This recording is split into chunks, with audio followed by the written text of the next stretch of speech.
घाईत चालला, कुठे चालला? गडबड करते तुमच्या मागे. एकाने विचारलं, कुठं गावानंतर तुम्ही कुठे आला?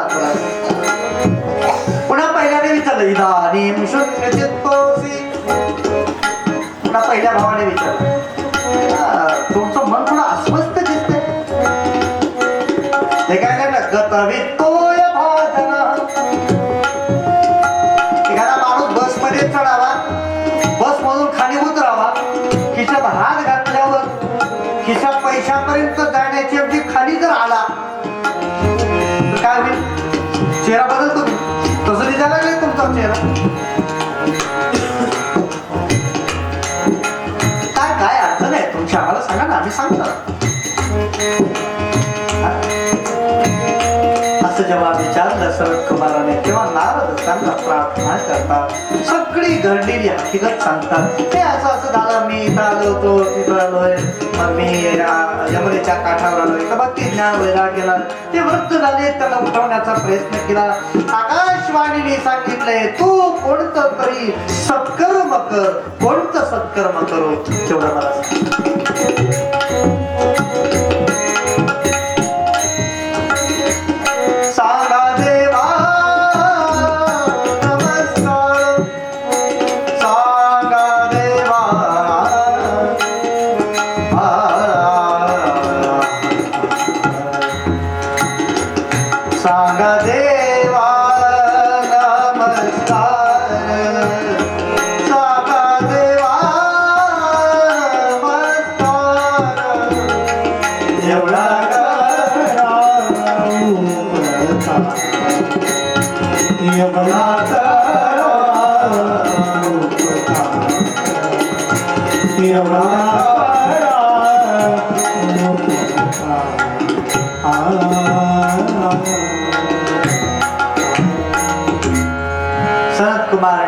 काही काळजी करू नका. मा चिंता करू दे वर्षे. उपाय हर्षम चित्ते समाव. तुम्ही दुःख करू नका, मनामध्ये हर्ष, आनंदित व्हा, प्रसन्न व्हा. मी तुम्हाला उपाय सांगतो आणि सुख साध्य उपाय, अगदी सोपा उपाय सांगतो. आणि हा उपाय काय आज नाही, अगोदरपासूनच आहे. नारदांना शरद कुमार सांगतात, म्हणा हो, हा उपाय दुसऱ्यांनी कुणी नाही, तुम्ही स्वतःच जगाला सांगितलेला उपाय. तो भगवान वेदव्यासांना सांगितलेला उपाय आणि कोणता? तुम्ही श्रीमद भागवताचं पठण करा. आपण जे वेदाच्या श्रवणाने झालं नाही, पुराणाच्या अन्य श्रवण झालं नाही, जे गीता पाठ ते भागवताने होईल. पण हा होईल, कारण श्रीमद भागवत हा श्रेष्ठ श्रेष्ठतम ग्रंथ पुराण आहे. काम करत ना म्हणजे काय, तुम्हीच सांगा. ठीक आहे, कुठं करायचं? आपण एक काम करू, रोहिण्यामध्ये सावजींच्या घरामध्ये बस मस्त कार्यक्रम करायचा. मंडप सांगून टाका, बाकी काय डेकोरेशन वगैरे सगळं सांगून टाका. व्हिडिओ शूटिंग वगैरे करा. पुन्हा पुढे म्हणायला नको मी आलो होतो, हे काय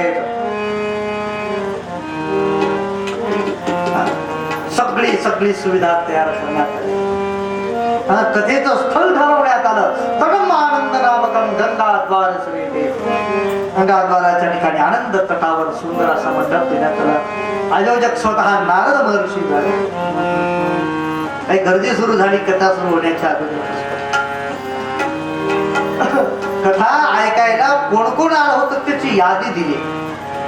भृगुर वसिष्ठश्च वनश्च नारद गौतम मेधातिथिर्देवदेवरात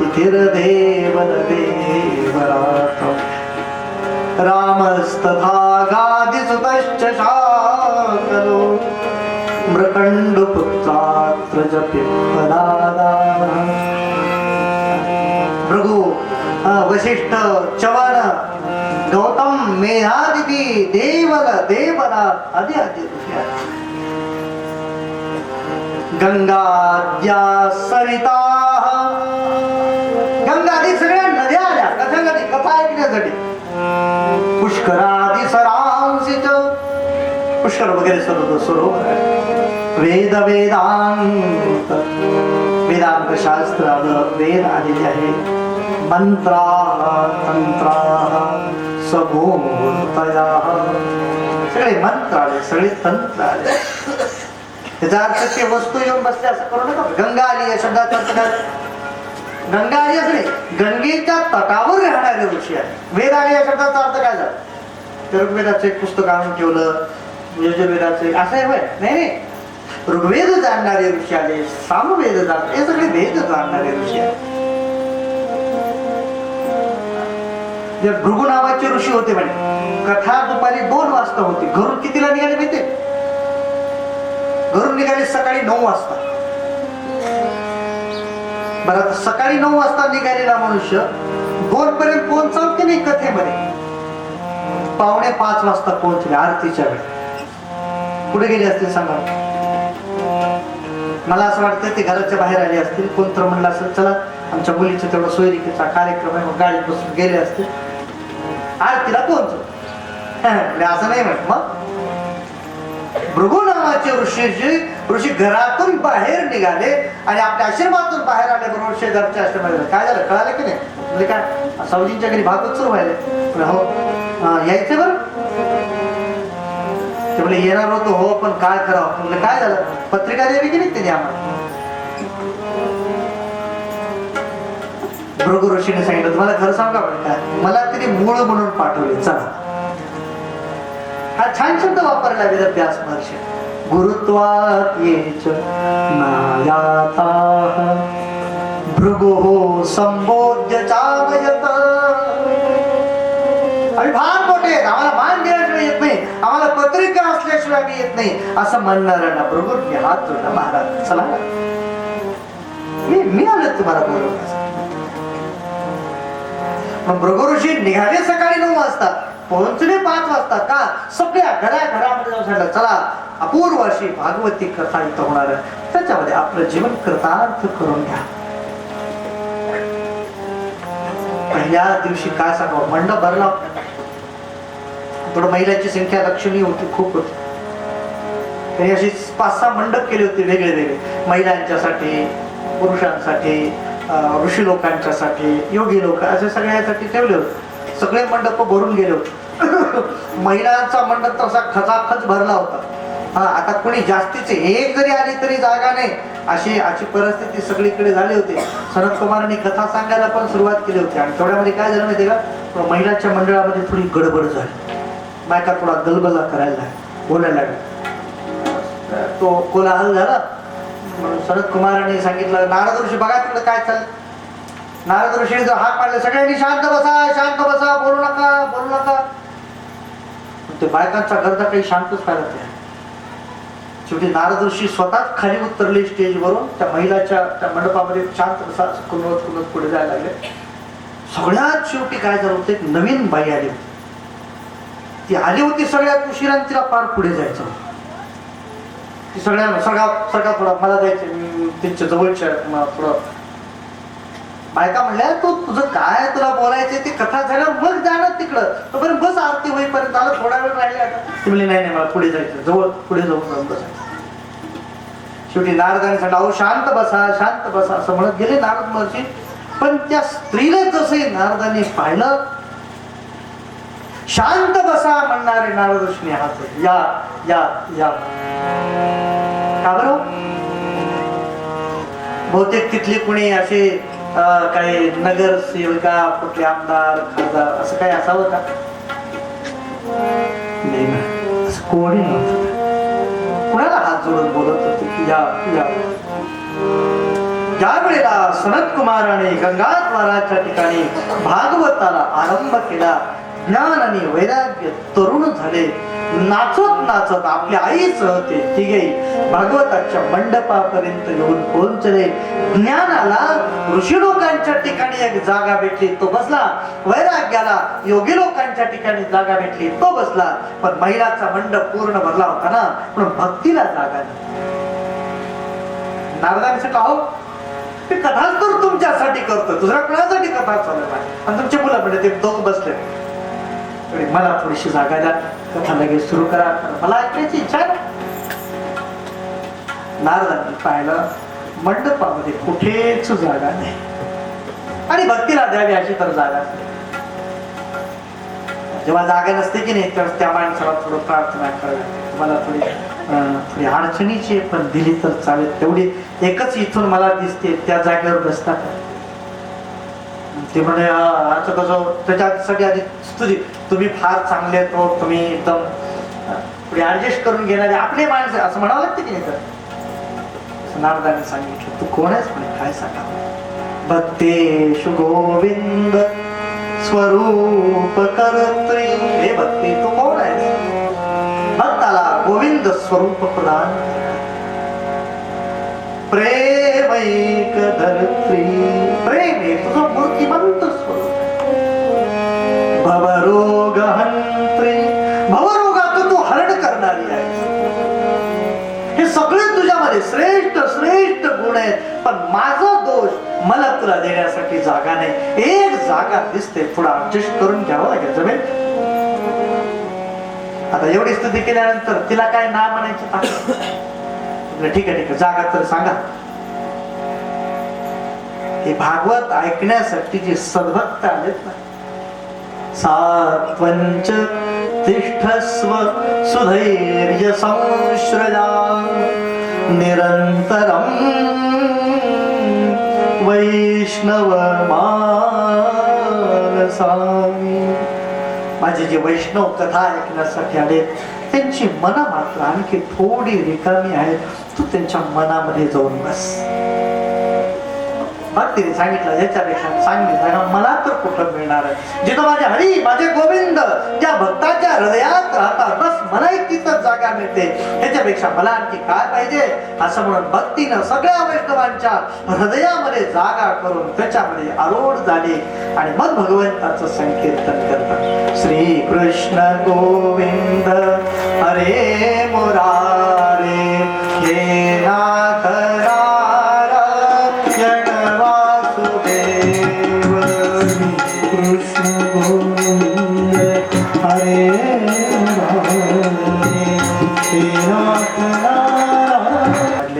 या श्रीमद भागवताचं श्रेष्ठत्व काय सांगणार. सदा सेव्या श्रीमद भागवती कथा यस्याः श्रवण मात्रेण हरिश्चित्तम समाश्रये. भागवताची कथा नित्य सेवन करा, नित्य ऐका, त्याच्याने काय होईल तर परमात्मा तुमच्या हृदयामध्ये जाऊन राहील. आणि नियम आहे, हृदयामध्ये एखादी जड वस्तू आली की मधल्या हलक्या वस्तू बाहेर निघून जात असते. आपल्याकडे मडकं असतं की नाही, त्या मडक्यामध्ये अगोदर हवा असते, आपण पाणी भरलं की हवा निघून जाते आणि पाणी भरलं जातं, राईट. तसं कथा हृदयामध्ये आली की हृदयातले काही गोष्टी बाहेर निघून जातात. आणखी सोपं सांगतो, तुका म्हणे देह भरिला विठ्ठले, काम क्रोधे केले घर रीते. परमात्म्याला जर हृदयामध्ये ठेवलं तर हृदयाचे दोष बाहेर निघून जातात. 7 दिवस भागवताचं श्रवण केल्याने काय काय प्राप्त होतं, काय काय मिळतं, काय काय जात.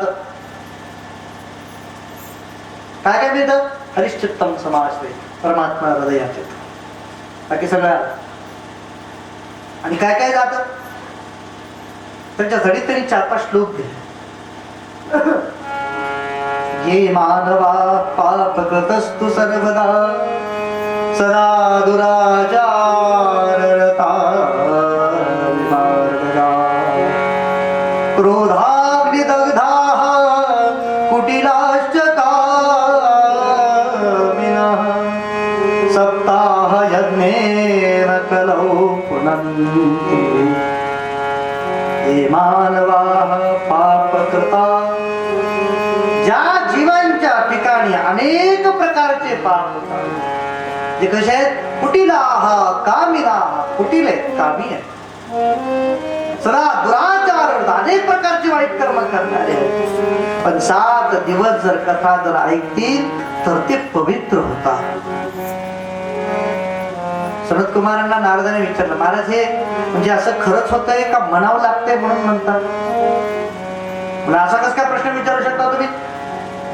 म्हणजे आम्ही टीव्ही पाहतो, त्या टीव्ही मध्ये दिलेलं असतं, ही साबण लावा 7 दिवसामध्ये गोरं होईल. किती 7 दिवस संपले मला माहित नाही. साबणा संपल्या, लावणारे आहेत तसेच, काय फरक नाही, आहे तसेच. असं म्हणजे असं तर नाही ना. म्हणजे नाही नाही, हे हे हे खरं सांग नक्की. सनत कुमार म्हणजे माझ्यावर विश्वास ठेवा. जर माझ्यावर विश्वास बसत नसेल, मी तुम्हाला एक उदाहरण सांगतो. मग सांग. हा सांग. बस सनत कुमाराने सांगायला सुरुवात केली. तुंगभद्रा तटे पूर्वम अभोत्पत्तनमोत्तमम्. तुंगभद्रा नदीच्या काठावर एक अद्भुत अशा प्रकारचं नगर होतं, जिथं सर्व वर्ण आश्रमातील लोक गुण्या गोविंदाने आनंदाने राहत होते. त्या नगरामध्ये एक आत्मदेव नावाचा ब्राह्मण राहत होता. त्याचं नाव फार छान होतं, आत्मदेव. आत्मने देवम पश्यते, स्वतः मध्ये देव पाहतो किंवा आत्मस्वरूप परमात्म्याच्या मध्ये पाहतो, देवामध्ये पाहतो, आपलं रूप देवामध्ये पाहतो. असा आत्मदेव नावाचा एक सदाचार निष्ठ ब्राह्मण राहतो. तो कसा होता म्हणे, वेद शास्त्र विशारद. तो वेद शास्त्र याच्यामध्ये विशारद होता. केवळ नुसतं थोडं थोडं असं बरोबर वाचलेलं नव्हतं, विशारद सतत ज्ञाता. असं आहे, केवळ वेदशास्त्र विशारदच आहे असं नाही, तो ते प्रत्येक कर्मनिष्ठेने करणारा. श्रौत स्मार्तेषु निष्णाता द्वितीय इव भास्करा. सूर्यासारखा तेजस्वी. भिक्षुको वित्तवान लोके. भिक्षुक वृत्तीने राहत होता. म्हणजे याज्ञिक आपण जी पूजा म्हणतो, आज इकडं सत्यनारायण आहे, अभिषेक आहे, वास्तुशांती आहे, असं कर्म करणार. वित्तवान हा छान शब्द वापरला. धनवान होता. मला एक ही गोष्टी फार चांगली वाटते. नाही तर बाकी सगळ्या कथेमध्ये काय असतं, ब्राह्मण म्हणला की 8-5 नगर होतं, तिथे एक ब्राह्मण राहत होता, दारिद्र्याने परेशान होता, दररोज भिक्षा मागत फिरत असे. हे सगळे कथा, पण भागवतात एवढी कथा बरी दिसते. वित्तवान लोक, भरपूर पैसा होता ना, सगळं छान होत. तत्प्रिया धुंदुली स्मृता. त्याच्या बायकोचं नाव होतं म्हणे धुंदुली. पुरुषपतीचं नाव आणि बायकोचं नाव याच्यामध्ये थोडी ऍडजस्टमेंट व्यवस्थित झालं नाही. तुम्हाला लक्षात आली? हे त्याचा काही हे वरून त्या देवाचं ते हेच आहे. माझा देवावर थोडा आक्षेप आहे. एवढ्या वर्षापासून तो गाठी मारतो, पण त्याला आणखी व्यवस्थित जमलंच नाही. एखादा चांगला मुलगा असला की त्याला मुलगी अशी भेटते की बस. एखादी मुलगी खूप चांगली असते स्वभावाने, तिला बिचारा असा भेटतो. समजा चुकूनच गाठ व्यवस्थित पडलीच तर मुलगाच होत नाही, झालाच तर त्याला काहीतरी दोष तयार होतो. काय सांगा. तर त्या नियमाप्रमाणे हा असा होता. आणि ती कशी होती, तिचं नाव थोडंसं वेगळंच होतं, धुंदुली. आता कित्येक दिवस तरी धुंदुली नाव काय भानगड हे कळण्यात गेले माझे. धुंदुली. मग एकाने सांगितलं धुन आणि धुली शब्द वेगळे वेगळे करा म्हणजे कळेल. धुन धुन माहिती आहे तुम्हाला? ते जुने योगी संन्यासी वगैरे असतात की नाही, ते काय करतात, एखाद्या गुहेमध्ये बसतात, एक धुन पेटवलेली असते. धुन म्हणजे थोडक्यामध्ये ज्याच्यातून धूर येतो. ऋषींचे जे अग्नी असतात त्यांच्यातून अग्नी प्रगट होत असतो. कर्मकांडाचा तर असा नियम आहे की जर अग्नी जर समोर दिसत नसेल तर आहुती टाकता येत नाही. हे बरोबर त्यांच्या विरुद्ध असतं. काय पेटवायचं, फक्त धूर करायचं, ही धूर. आणि दुसरी गोष्ट धुली. धुली म्हणजे धूळ. जिथं धूर आणि धूळ एकत्र होते तिला म्हणायचं धुंधुली. हे वेदशास्त्र एकत्र आणि हे धून धूर धूळ एकत्र. काय देवाची कला आहे. एवढ्यावर हे असतं तर काही हरकत नव्हती. बरं पुढे पुढे तिचं एवढं वर्णन करून दिलंय, सांगू का? हा सांगू ना. झालं गेलं काय तुमच्या, मला काही म्हणायचं ना पुढे. काय म्हणाय आजीने सांगितलं बघा मला. मी एकही शब्द माझ्या मनाने सांगणार नाही. इथं आहे जशाला तसं सांगणार. ती कशी होते, जसं वाचतंय की नाही. हा जाऊ द्या, ऐका ऐका. स्ववाक्य स्थापिका नित्या. पहिला गुणधर्म सांगितला ती कशी होती? आपलंच खरं करणारी होती. जर नवरा बायकोचं भांडण जर लागलं, शेवटी नवऱ्याला म्हणावं लागायचं जाऊ दे तुझंच खरं, चुकलं माझं. ती म्हणायची हे जर आधी म्हणलं असतात एवढं मला भांडायची काय गरज पडली असती. पुन्हा त्यांच्यावर ठेवून स्ववाक्य स्थापित. सुंदरी, दिसायला फार चांगली, वेदकी असलेली तिचे सद्गुण सुद्धा लपवून ठेवले नाही, जे आहे ते समोर मांड. सुंदर होत.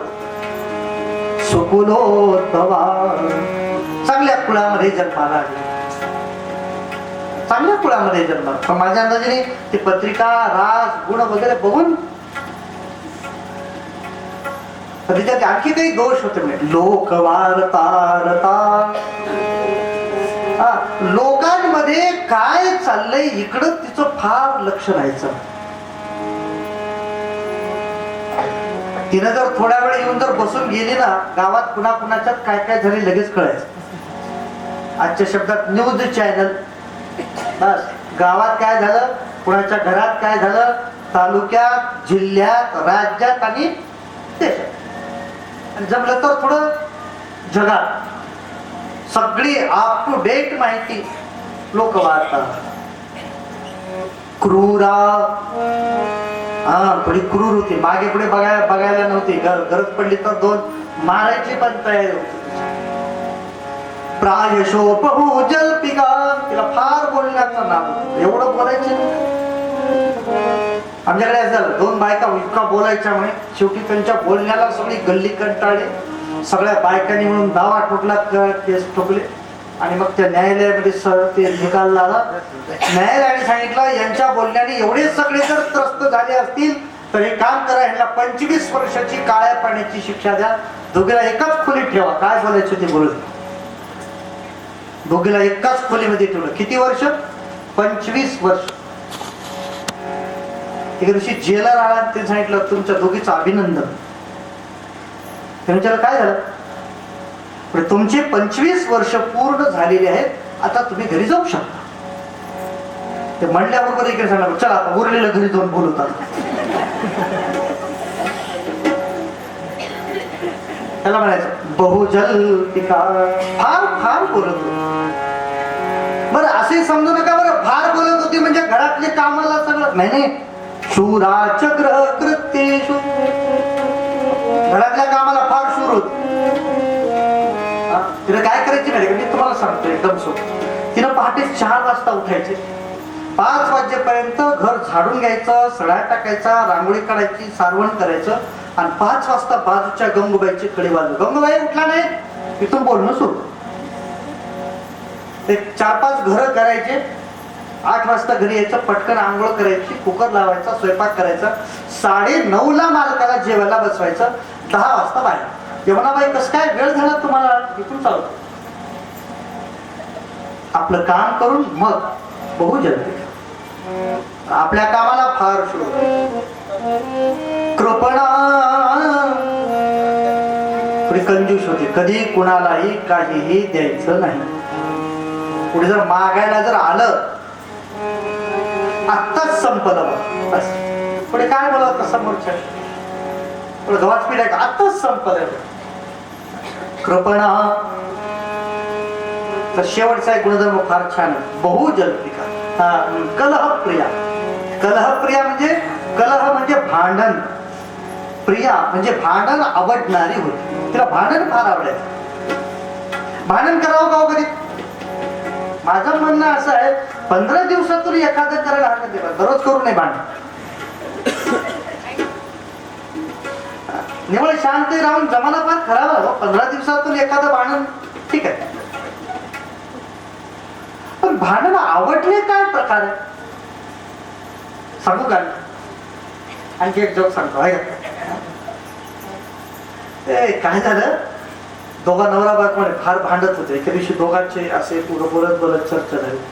नवऱ्या सांगितलं तू जास्त भांडतेस का मी जास्त भांडतो? बायको म्हणले काय विचारायचा प्रश्न आहे का म्हणजे सरळ उत्तर नाही, पण प्रभू एक सहज विचारलं. बायकोने सांगितलं सरळ सरळ असं उत्तर देऊ का तुम्हाला असं सिद्ध करून दाखवू, काय हरकत नाही. दोघांनी ठरवलं असं आजपासून आपण 7 दिवस भांडण करताना मोजून करायचं. मोजून म्हणजे ज्यांनी पहिला शब्द उच्चारला भांडणाचा त्यानं एक तांदूळ आपल्या एका डब्बीमध्ये, दोघांनी 2 डब्या घेतल्या, एका डब्यामध्ये ठेवायचं. असं 7 दिवस. तरी माऊलीचे 7 दिवस 3-3 तास सप्त्यातच जायचे बरं. उरलेल्या वेळामध्ये सुद्धा 7 दिवस पूर्ण झाले. 7व्या दिवशी दोघांनी आपल्या डब्या काढल्या. मालकानं पहिल्यांदा आपली डब्बी काढली, ताटामध्ये उलटली, तांदूळ मोजायला 1 2 3 4 5 6 25. 7 दिवसात मी 25 वेळेला भांडण केलं. बायको द्यायला तयार नव्हती. डब्बी पत्ते काटून घेतली. भाऊ तिकडे इकडे काढले, झाड टाक, काहीच नाही बरं. नवरे म्हटलं तुझे कुठे तांदूळ? ती म्हणली सकाळी भात कशाचा केला होता? जास्त तांदळाचा होता सगळा. याला म्हणायचं कला. सूत महर्षी सांगतात असे 2 जण असतानाही एकमेकावर अतिशय प्रेमाने संतोषाने आपलं घर चालवत होते. एवं निवसतो प्रेमना. एक दिवशी आतमध्ये मोठे दुःखी झाले. काय करावं. घरामध्ये करमेना मग उठले, गावाच्या बाहेर गेले. एक सरोवर होतं, तळ होतं. त्या तळ्याच्या काठावर बसले. काय करावं असं चिंतनामध्ये असताना एक साधू रस्त्याने जात होता. साधूने पाहिलंय माणसाची चिन्ह काही व्यवस्थित दिसू नये का, आत्महत्या वगैरे करायला आला की काय? काय रे बाबा, काय करतोस तू इथं? त्यांनी त्याला रडत असताना पाहून साधू जवळ आला. साधूने त्याची विचारपूस केली. तो म्हणायला लागला मी माझं दुःख काय सांगू लागला, माझं प्रारब्धच खराब आहे महाराज. म्हणजे काय झालं काय तुला? तुझं दुःख तरी आहे का? मद्युत्तम नैव गृह्णन्ति प्रीत्या देवा द्विजातया. मी दिलेलं दान देव ग्रहण करत नाहीत, पितर ग्रहण करत नाहीत आणि ब्राह्मण ग्रहण करत नाही. काय करू? प्रजा दुःखेन शून्यो. मला संतती नाही महाराज. खरं सांगायचं तर प्राणांस त्यक्तुम् यागता. मी माझ्या जीव देण्यासाठी, प्राण देण्यासाठी कारण आता माझ्या लक्षात दिग्जीवितम प्रजाहीन. काय उपयोग आहे संतती नाही झाली तर? दिग्रहं च प्रजां विना. माझं घर खूप मोठं आहे महाराज, पण काय करू आम्ही दोघंच? दिग्धनं चानपत्यं च. भरपूर संपत्ती आहे घरामध्ये, पण काय करावं? कुणाच्या नावावर करावी ती उद्या?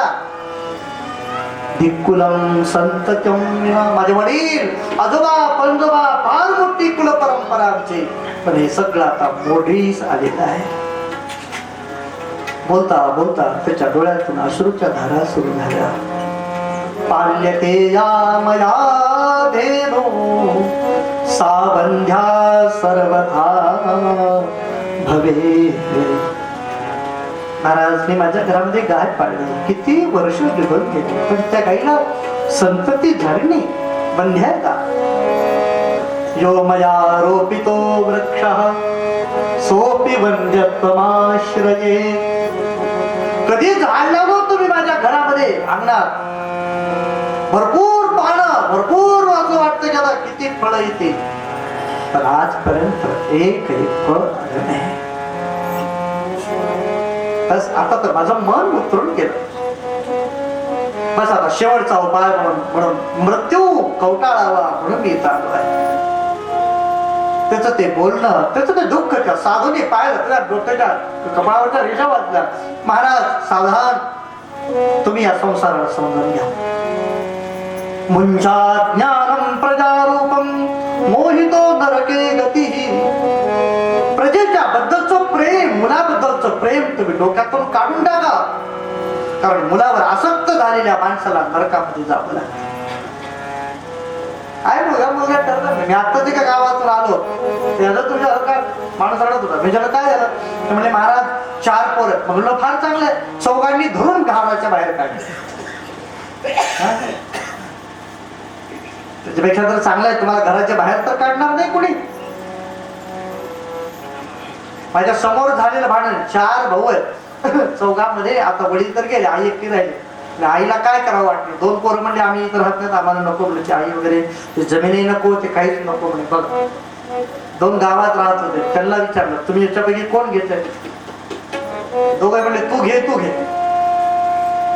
पंच हुशार असतात, पंचाने एक निर्णय दिला, म्हणजे एक काम करू, आई राहायचं जे घर आहे ते आईच्या नावे राहील आणि ज्यानं आईला सांभाळेल त्याला घर मिळेल. दोघेही घराच्या गावाच्या बाहेर भाड्यानं राहतात. दोघेही भाऊ कुठं राहतात? भाड्यानं बाहेर राहतात, पण घरात राहत नाहीत. का? सांभाळावं लागतं. अरे कशाला त्या भानगडीत पडलायस? त्याच्याने उलट आसक्ती वाढते, नरकाला गती प्राप्त होते. ह्याच्यापेक्षा एक काम कर, विवेकंत समासाद्य, विवेकाला धारण कर आणि संसाराचा मोह सोडून दे. चल मी तुला संन्यासाची दीक्षा देतो, संसार पार करण्याचा उपाय मी सांगतो तुला. कौबीरवंत खलभाग्यवंत, कौबीर धारण करणारा संन्यासासारखा दुसरा भाग्यवंत कोण असतो? चल मी तुला त्या भाग्याच्या आसनावर आसनस्थ करतो. पण आत्मदेवाने सांगितलं नाही महाराज, मी संन्यासी जरी झालो तरी सुद्धा तिथं माझं मन असं म्हणेल संतती झाली नाही म्हणून संन्यासी झाला. नको म्हणे, मला संन्यासामध्ये सुद्धा माझं मन लागणार. ह्याच्यापेक्षा एक काम करा ना, काहीतरी उपाय करून मलाच मुलगा होईल असं बघा. फार प्रार्थना केल्या कारणाने त्या संन्याशाने एक फळ त्याला दिलं आणि सांगितलं की हे फळ तुझ्या पत्नीला खाऊ घाल, तुझं कल्याण होईल. फळ दिलं बघा, मुलगा होईल असं सांगितलं नाही, काय होईल? तुझं कल्याण होईल. आत्मदेवाने ते फळ आपल्या घरी आणलं, आपल्या पत्नीला दिलं आणि सांगितलं ऐक, ते फळ खा, संतती होईल, आपला आनंदाने आपला वंश वाढेल. पत्नीने खूप तर्क कुतर्क केले. आता ते सांगण्यासाठी वेळ नाही. ते सांगितलं नाही हे फळ मी नाही खाणार, हे फळ तिने गायीला खाऊ. काही वय झालेलं ती गाय पण ती फळ खाते आणि तिला गर्भधारणेचे दिवस दिसायला लागले. मग मात्र ती दुःखी झाली. आता मालकाने त्याला काय करू म्हणून तिने काय केलं माहितीये, आपल्या बहिणीच्या जवळ सांगितलं आपलं दुःख. बहीण म्हणली काही काळजी करू नकोस, मी गर्भवती आहे, मी माझं लेकरू आणून देते तुला गुपचूप न कळता, तू माझ्या मालकाला पैसे दे म्हणजे काम होऊन जाईल. दोघांच्या विचाराने असं करण्याचं ठरलं. मी गर्भवती आहे असं पत्नीने सांगितलं. आत्मदेवाला आनंद झाला, सगळ्या प्रकारचे संस्कारही केले. यथा काल बहीण प्रसूत झाली, बहिणीचा मुलगा आपल्या घरी आहे आणि गाय पण प्रसूत झाली. गायचं शरीर, गायचं जे लेकरू होतं ना, शरीराने माणसाच्या लेकरासारखं होतं. त्या ऋषीचा प्रसाद होता ना, हा त्याचे कान मात्र असे लांब होते गायीसारखे.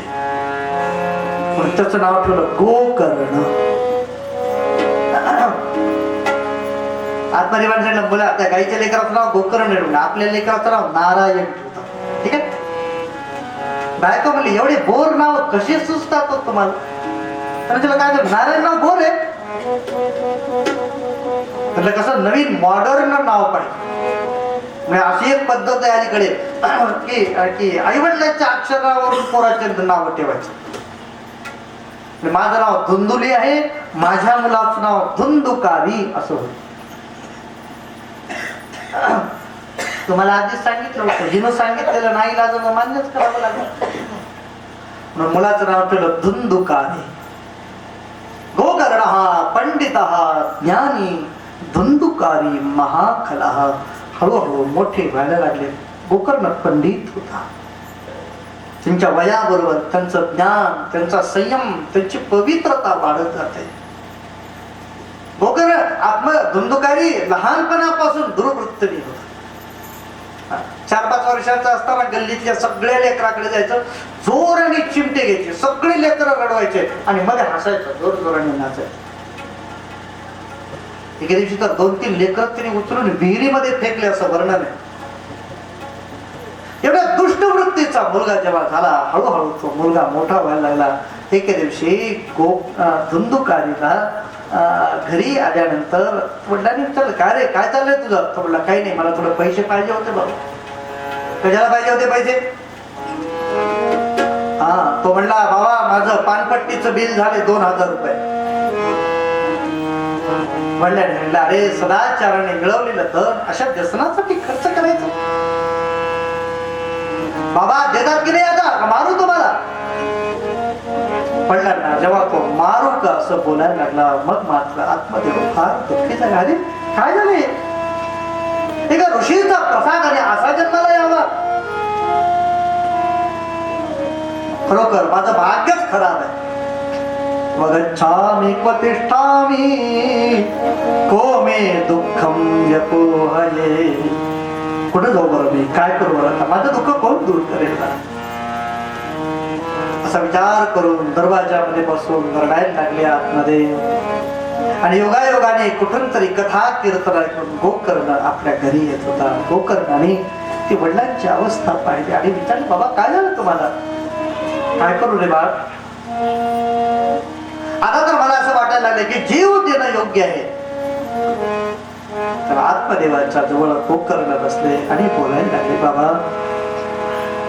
असारः खलु संसारः दुःखरूपी विमोहकः सुतः कस्य धनं तस्य स्नेहवान् ज्वलते. बाबा हा संसार असा आहे, दुःखरूप आहे, हा मोहित करतो जीवाला.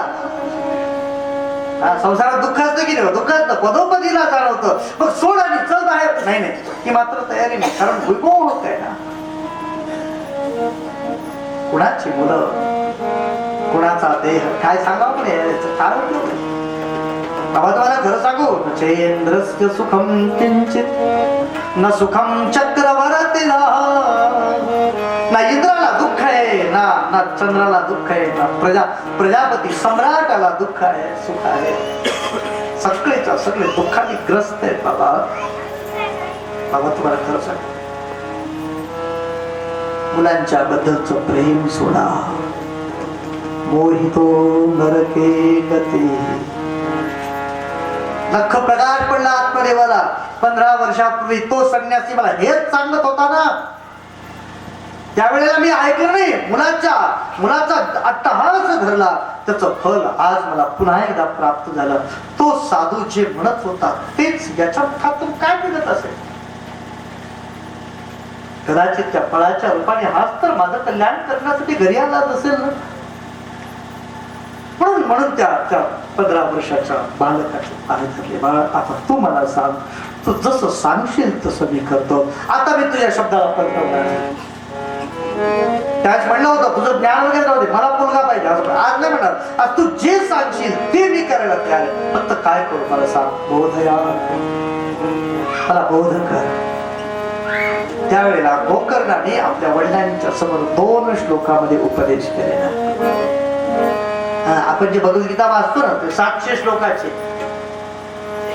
ही 2च श्लोक आहेत, पण हिला गीता असं म्हणतात. ती भगवंताने गायलेली आहे. भगवंताने सांगितलं म्हणून त्याला भगवद्गीता म्हणतात. की गोकर्णाने गायली म्हणून हिला गोकर्ण गीता असं म्हणतात. 2 श्लोकाची गीता. देहेस्ति मांसरुधिरे अभिमतिं तजत्वं जाया सुता दिशु सदा ममतां विमुञ्च पश्यामिशं जगदिदं क्षणभङ्गनिष्ठं वैराग्य रागरसिको भवभक्तिनिष्ठा.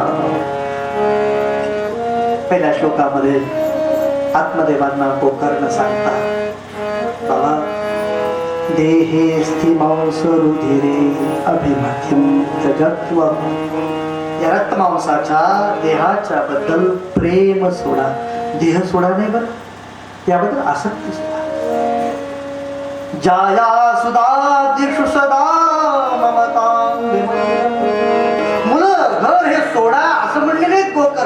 याच्याबद्दल हे माझे आहेत हा भाव सोडा, ममता सोडा. पश्चादिशम जगदिदम क्षणभंग निमित्तम. हे सगळं जगत पाहतो, क्षणामध्ये नष्ट होणार हे जगत पाहतो. वैराग्य राग रसिको भव भक्तिनिष्ठा. संसाराच्या बद्दल वैराग्य धारण करा, तर परमात्म्याच्या बद्दल शुद्ध भक्ती प्रेम धारण करा. धर्मं भजस्व सततम. सदैव सद्धर्माचं आचरण करत राहा. दुसरी गोष्ट, त्यज लोक धर्मान. लोकधर्माचा त्याग करा. हा छान शब्द वापरलाय. धर्माचं आचरण करा पण लोकधर्माचा त्याग करा. आणखी सोपं सांगू का तुम्हाला? समजा तुम्हाला दोन पत्रिका आल्या, दोन पत्रिका आल्या, एक लग्नाची पत्रिका आली आणि एक कथेची पत्रिका आली. आता कुठे जावं? 50-55 वर्षाच्या पुढे जर झालं असेल तर लग्नाच्या पत्रिकेला लोक सुनायला पाठवून द्या. तिने जर आले, फोन करून जर सांगितलं तुम्ही यावं लागलं बरं, त्यांना सांगा गुडघेच बसू देना गेले तो काय करा, लोकांना पाठवा. छात पैकी येऊन तुम्ही कथेमध्ये बसा. लोकधर्माचा त्याग करा आणि भगवत धर्माचा आश्रय करा. सेवस्व साधू पुरुषा. साधू पुरुषाची सेवा करा. जही काम कृष्णा. अंतःकरणामध्ये उदित होणारी प्रत्येक अपेक्षा वासना जाळून टाका असं सांगतात. पूर्तता करत बसू नका प्रत्येक अपेक्षेची. कुणाच्या अपेक्षा सगळ्या पूर्ण झाल्या? आजपर्यंत आहेच कोणी? माझ्या सगळ्या अपेक्षा पूर्ण झाल्या. एक अपेक्षा पूर्ण होते न होते, दुसरी होते, दुसरी झाली न झाली, तिसरी होते, एक एक अपेक्षा वाढत राहते. नातवाला मुलगा झाला नाही याच्यासाठी एक नवस फेडायला आजी आल्या होत्या. कुणाला मुलगा झाला नाही? आपल्याला नाही, पोराला मुलगा नाही, त्या नातवाला मुलगा. आम्ही किती दिवस नवस करणार आहे? जरा मंदिरात जा, भजन कीर्तन नाही, किती वासना उत्पन्न करणार? जही काम कृष्णा.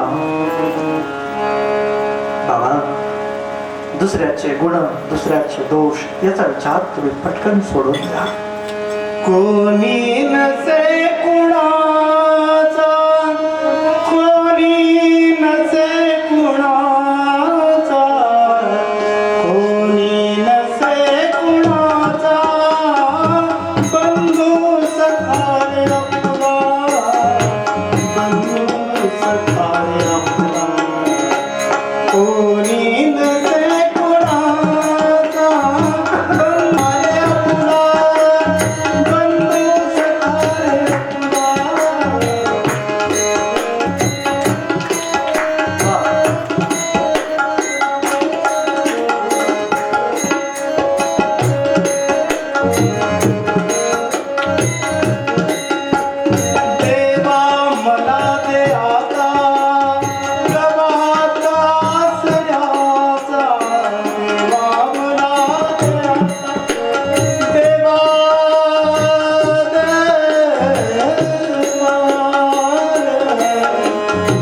गोकर्णाने जो उपदेश केला तो उपदेश आत्मदेवाने ऐकून आता निश्चयाचा मार्ग स्वीकारला. कुठून उभं राहिले, गोकर्णाला एकदा प्रणाम केला आणि घरामध्ये गेले. गोकर्ण विचार करतात, बाबा आजची घरात का गेले असतील बरं? थोड्या वेळानंतर बाबा बाहेर आले. येत असताना डोक्यावर एक भागवताचा ग्रंथ होता. तो भागवत ग्रंथ घेऊन आत्मदेव बाहेर आले. तरी त्याला काय करता तुम्ही? बस आता मी भागवताचं चिंतन करत माझं जीवन यापन करीन. आत्मदेव तिथून निघून जातात. अनेक तीर्थक्षेत्राच्या ठिकाणी भागवताचं पठण करून त्यांना दिव्य गती प्राप्त झाली. हा आश्रय ज्यांनी घेतला नाही त्यांचं काय होईल? घरामध्ये आत्मदेवाला गोकर्ण सांगत असताना धुंदुली पण घरात असेल की नाही? तिने पण ऐकलं असेल की नाही? तिने ऐकलं पण तिने तसं वागलं नाही. परिणाम काय झाला माहिती? 4 वाजले, पोरगा घरी आले. बाबा, आई, बाबा कुठे आहेत? बाबा सकाळपासून आले नाहीत, पैसे दे मला. आणि नाही पैसे माझ्याकडे.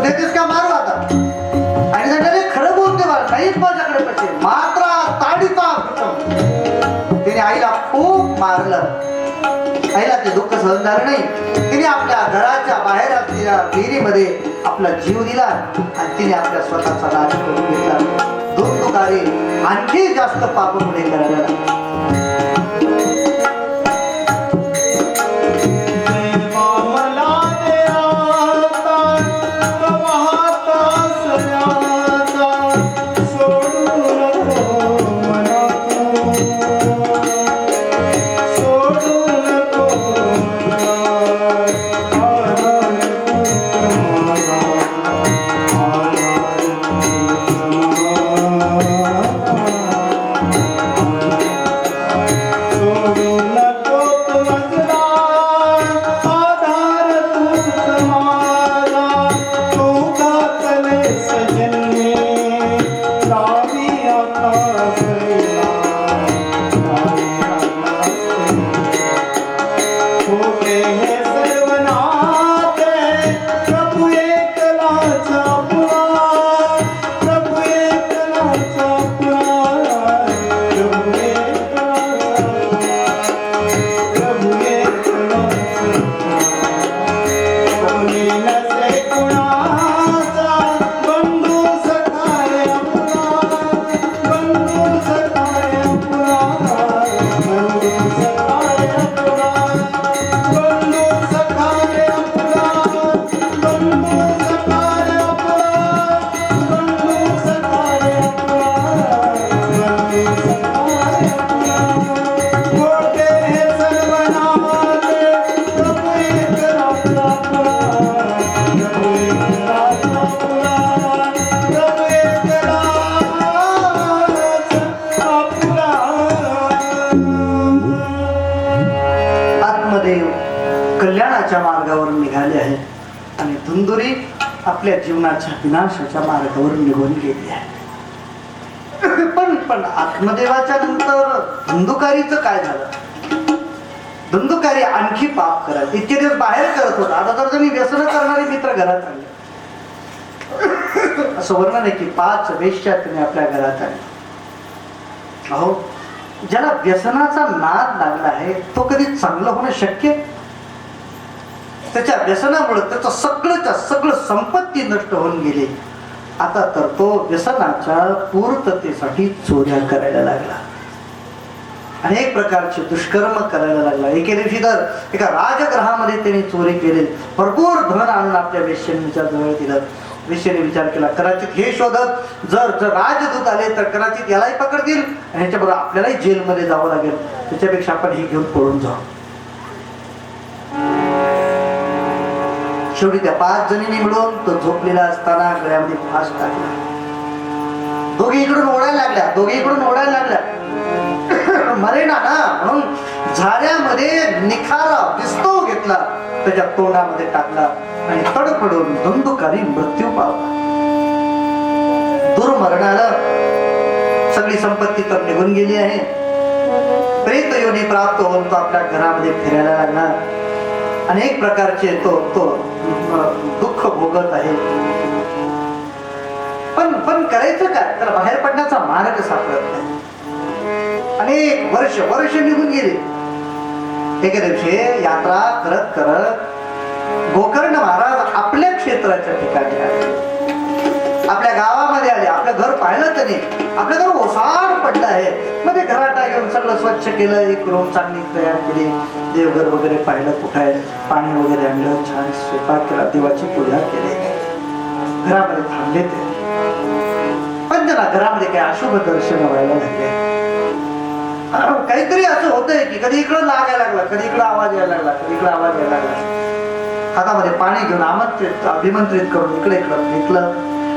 त्या प्रेत योनीवर जेव्हा पडलं तेव्हा तो दृश्य रूपाला आला आणि तो आपल्या भावाला विनंती करायला लागला, भ्राता त्वदीयोऽस्मी धुंदुकारीति नामतः, स्वकीयेनैव दोषेण ब्रह्मत्वं नाशितं मया. मी तुझा भाऊ आहे धुंदुकारी, मी या योनीला प्राप्त झालो आहे. मला इथं फार मोठं दुःख आहे, मला या दुःखात दूर कर. धुंदुकारीला गोकर्णाने सांगितलं, अरे तुझ्या नावाने तर मी गयेमध्ये श्राद्ध केलंय, तुझी मुक्ती व्हायला पाहिजे इतके दिवसामध्ये. गया श्राद्ध शतेनापि मुक्तिर्मेन भविष्यति. गयेमध्ये माझ्या नावाने 100 श्राद्ध केला तरी सुद्धा मुक्ती होणं शक्य नाही. दुसरा काहीतरी उपाय. गोकर्णाने दुसऱ्या दिवशी सूर्यनारायणाला प्रार्थना केली, माझ्या भावाच्या सद्गतीसाठी काही उपाय आहे का? सूर्यनारायणाने एक क्षणभर आपला रथ थांबवला आणि त्याला सांगितलं, श्रीमद भागवताचा सप्ताह कर. गोकर्णाने त्याच्यासाठी चांगला मुहूर्त पाहिला, सगळ्या प्रकारची सिद्धता केली आणि आपल्या भावाच्या सद्गतीचा संकल्प करून भागवताचा प्रारंभ केला. तो प्रेत योनी होता ना, त्याला असं बसता येईल ना आपल्याकडे, तो सारखा हलायला लागला. शेवटी त्याने विचारला काय करावं, बसायचं की काहीतरी प्रयत्न करावा. हालतो मनुष्य का, कारण इकडे मोकळे म्हणून हालतो.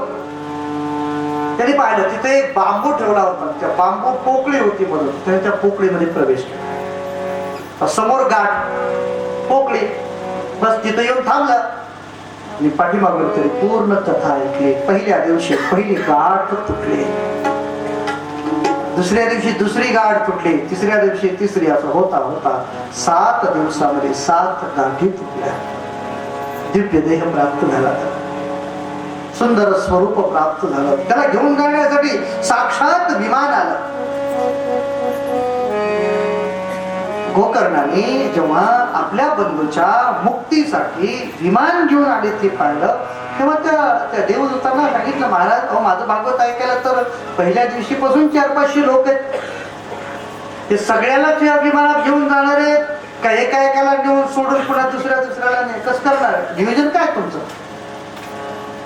म्हणून मी सुद्धा सांगायला लागलो तुम्हाला, बघा पुन्हा कुणाला यायचंय त्याने आपली नाव नोंदणी करा. शेवटच्या दिवशी विमान येणार आहे.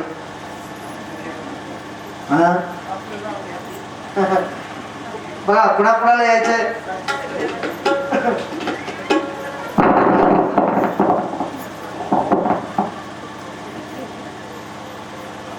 देवदूतांनी सांगितलं आम्ही दुसऱ्या कुणाला नेणार नाही, फक्त याला घेऊन जाणार.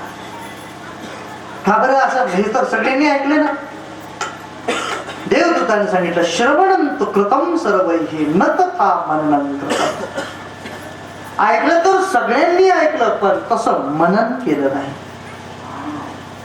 काही लोक ऐकत होते, पण इकडून ऐकत होते आणि इकडून सोडून देत. हे काय झालं म्हणजे फार मजा असते म्हणजे, भागवत झाल्या अगदी लोक जाऊन महाराजाच्या पाया पडतात. एवढी का गडबड करून पाया पडत असतील म्हणजे काय विचारलं, का एवढी गडबड कसं काय इतकं पाया पडायचं? तर ते म्हणले, महाराज तुमचं भागवत तुमचं तुम्हाला लक चालू आम्ही घरात. ते तर बरं, काही लोक त्याच्यापेक्षा भारी होते, खाली छान चट्या टाकलं बरं उठल्याबरोबर असं अंग झटकाय. म्हणजे काय झटकत असतील बाबा, सगळं तर चांगलं.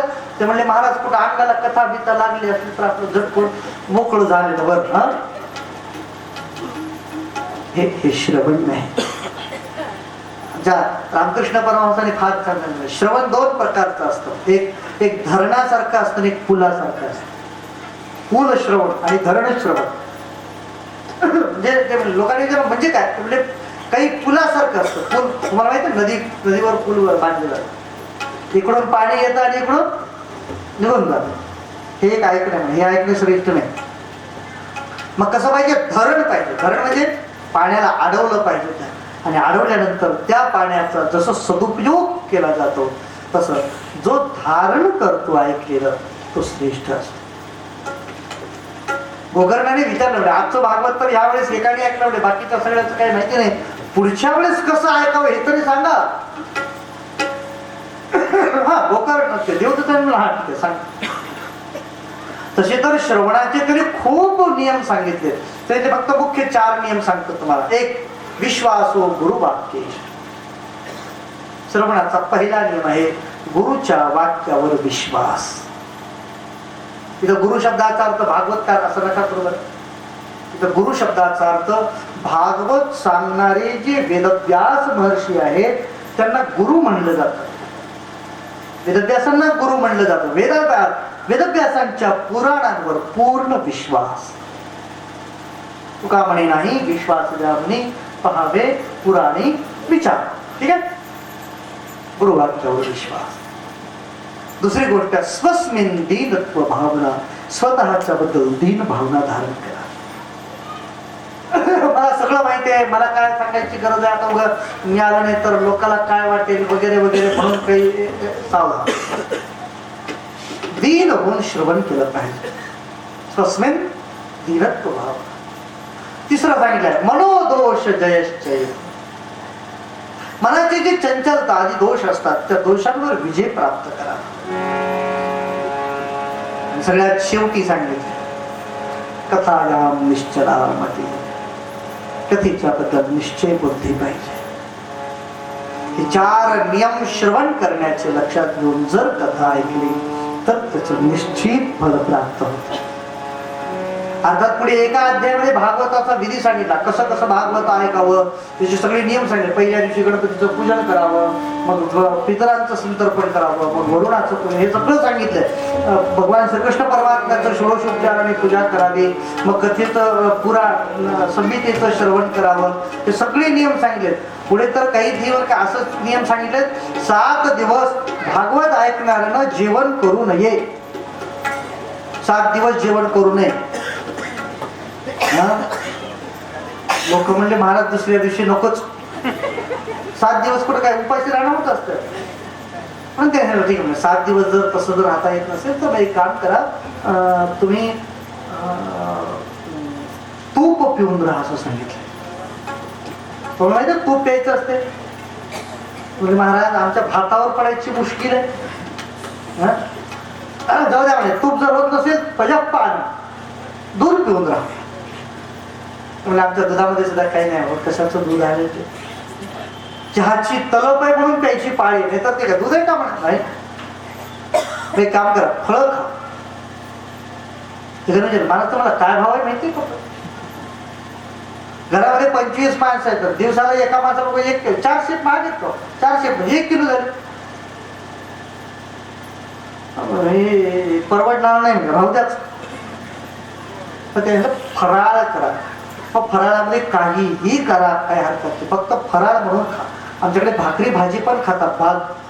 ते भाकरीचं पीठ दुधात किंवा भाजून वगैरे, भाजून खिचडी, दशमी, हे एवढे प्रकार आहेत. काय सांगत तुम्हाला, आता त्याकडे वेळ कमी आहे, प्रकार जास्त आहे. शेवटी असं सांगितलंय की तुम्ही भोजनं तू बरं मान्य, तुम्ही भोजन केलात तरी काही अडचण नाही. तरी जर म्हणला महाराज शुगर आहे व्हा, मला 2-3दा जेवावं लागतं, 3दाही जेव, काही अडचण नाही. त्याच्यापेक्षा सोपं काय सांगावं. पण ह्याचा अर्थ असा नाही, मी सांगितलं जेवण केलं तरी चालेल. नेमकं काय सण होता की त्या दिवशी दुसऱ्या दिवशी मस्त पूर्णाची पोळी खाऊन आले सगळेजण. सुरुवात झाल्यापासून माझी इकडं मंगलाचरण, तिकडं त्यांचं मंगलाचरण. पण असं नाहीये बघा.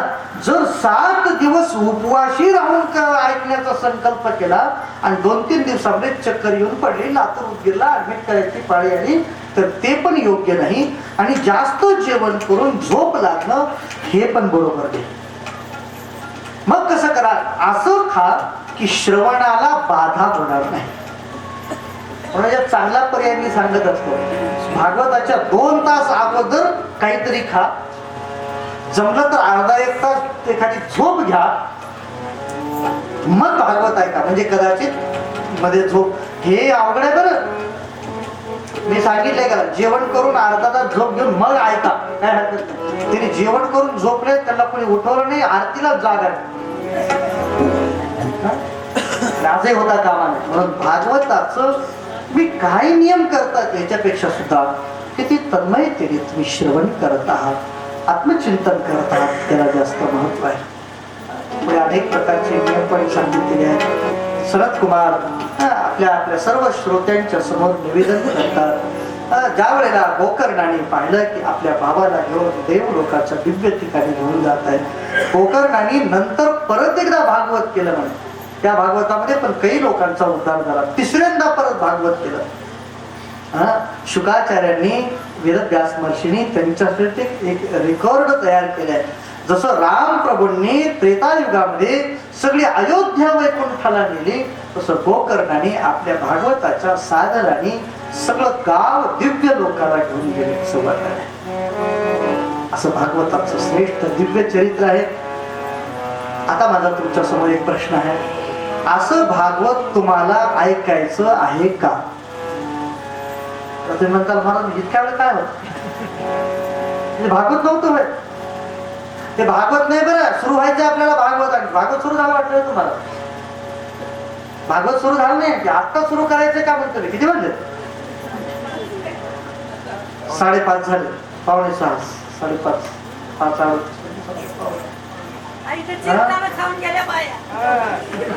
हा काय झालं? अरे तेरे ब्रह्मराजादि कवये मुह्यन्ति यत्सूरयः तेजो वारिमृदायता विनिमयो यत्र त्रिसर्गो मृषा धाम्ना स्वेन सदा निरस्तकुहकं सत्यं परं धीमहि धर्मप्रोचितकैतवोऽत्र परमो निरवत्सराणां सतां वेद्यं वास्तवमत्र वस्तु शिवदं तापत्रयोन्मोदनम्. श्रीमद्भागवते महामुनिकृते किं वा परैरीश्वरः सद्यो हृद्यवरुध्यते त्रिकृतिभिः शुश्रूषुभिस्तत्क्षणात् निगमकल्पतरोर्गलितं फलं सुखमुखादमृतद्रवसंयुतं पिबत भागवतं रसमालयम् मुहुरहो रसिका भुवि भावुका. गोपाल कृष्ण भगवान की, शुकाचार्य महाराज की जय. आजची कथा आपण इथे चरणावर समर्पण करू. त्याबरोबर 2 वाजता कथेला सुरुवात होईल. यानंतर आरती.